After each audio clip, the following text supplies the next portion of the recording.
The story of modern air defense has always been a game of speed. Who detects first, who locks first, who fires first, and who survives. But in recent years, this race has reached a point where seconds matter more than strategy. And to many analysts, no system embodies this ruthless competition more than Russia's S-500 Prometheus, a weapon Moscow claims can do what no air defense system has ever done: shut down an entire region's skies within a single minute. The Middle East, a region already shaped by the shadows of advanced military technology, finds itself at the center of this question. Can a single system redefine airspace control? Can the S-500 truly freeze the skies over one of the most militarized regions on the planet? To understand this, the story must begin with what air dominance means today. For decades, the Middle East has been a battleground of drones, fighter jets, ballistic missiles, and stealth aircraft. From F-35s patrolling Israeli airspace to Iranian ballistic missiles flying across the Gulf, the sky has never been quiet, but the appearance of hypersonic weapons changed the game forever. These weapons move too fast for traditional radars, too unpredictably for existing interceptors, and too dangerously for any nation to ignore. Russia saw a new market and a new opportunity. The world was already familiar with the S-300 and the S-400. These systems were exported widely and reshaped the defensive capabilities of multiple countries. But the S-500 was not designed to simply be the next model in a series. It was designed to be a statement, a system for a new era of warfare. In Russian military thinking, the battlefield is three-dimensional. Threats don't only come from aircraft, they come from satellites, ballistic missiles, hypersonic gliders, and stealth drones. The S-500 was built to target all of them. Its radar network creates a dome of surveillance, reaching far beyond the limits of traditional air defense. According to Russian claims, the system can track up to 10 ballistic targets simultaneously, detect stealth aircraft at extreme distances, and lock onto hypersonic weapons moving faster than Mach 10. But what truly sets the S-500 apart is not just what it can shoot down. It's the speed at which it can build a defensive wall. In theory, once deployed, the system needs less than a minute to activate, link its radars, and create an active defensive grid. And that is where the 60-second freeze idea comes from, the concept that a nation could instantly deny enemy aircraft access to its skies. Now imagine this capability deployed in the Middle East. The region is filled with overlapping air forces, U.S. jets stationed in the Gulf, Israeli F-35 squadrons, Turkish drones, Saudi Eurofighters, and Iranian ballistic missiles. Adding an S-500 into this already complex environment would be like dropping a lion into a cage full of wolves. Everyone is forced to recalculate. Countries like Iran see the S-500 as a chance to counter the overwhelming technological superiority of Western air forces. Turkey, after tensions over the S-400 purchase, has long been rumored as a potential candidate. Gulf nations, always concerned about missile threats, observe every new development with attention. And Israel, whose air strategy is built on quick, deep, precise strikes, knows that any system reducing its freedom of movement must be taken seriously.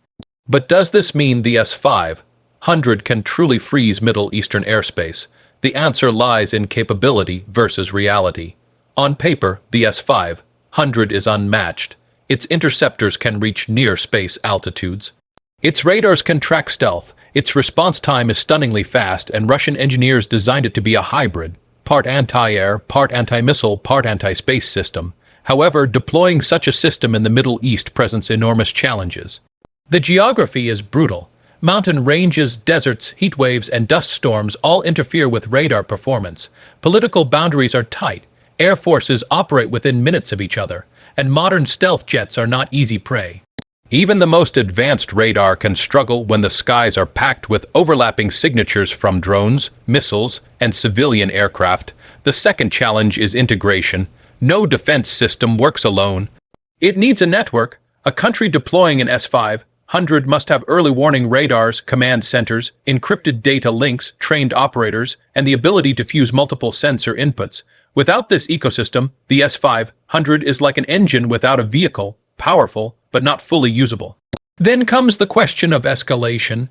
If the S-500 can lock onto a stealth jet at extreme range, the nation operating that jet must respond. The presence of such a powerful system can increase tensions. One misread radar signal could trigger a chain reaction. One mistaken interception could spark conflict. In a region as sensitive as the Middle East, this is not a hypothetical risk, it is reality. But there is another layer to this story, the psychological impact. Air defense is not just about missiles, it's about deterrence. The belief that an area is defended can alter military planning even before a system is operational. When reports emerged that Russia was completing the S-500, many Middle Eastern analysts immediately asked how it would affect the balance of power. Even the rumor of deployment can force air forces to change routes, adjust altitudes, or rethink strike packages. This psychological dimension is perhaps the S-500's most powerful weapon. A system that can theoretically shut down airspace in 60 seconds becomes a political tool as much as a military one. And yet, the truth remains, the S-500 has never been tested in a real, high-intensity Middle Eastern environment. Its capabilities, while impressive, exist mostly in controlled trials and Russian military statements. No independent source has verified its full performance. No real-world engagement has proven its limits. And all advanced systems, no matter how powerful, meet their real test only in unpredictable conflict. Still, the S-500 represents the future. A future where air defense is no longer just about shooting down threats, but about controlling the sky itself.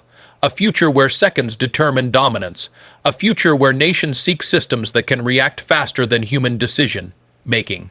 If the S-500 or any next-generation defense system enters the Middle East, the region's long-standing air strategies will be rewritten. Stealth jets will not fly with the same freedom. Drones will not swarm without risk. Ballistic missiles will not guarantee impact, but can it freeze the airspace in 60 seconds? The realistic answer is this. It can create a defensive shield incredibly quickly, but freezing an entire region depends on politics, geography, integration, and real-world complexity. No single system can guarantee total control, but the S-500 comes closer than anything seen before. In the end, the question is not whether the S-500 can transform Middle Eastern airspace. It is how nations will react if it does. Will it deter conflict or trigger new tensions? Will it stabilize the region or introduce another layer of uncertainty? Only time will reveal the truth. But one thing is clear, the S-500's arrival marks the beginning of a new era, where the sky is no longer invisible, and where the battle for air dominance is measured not in hours or minutes, but in seconds.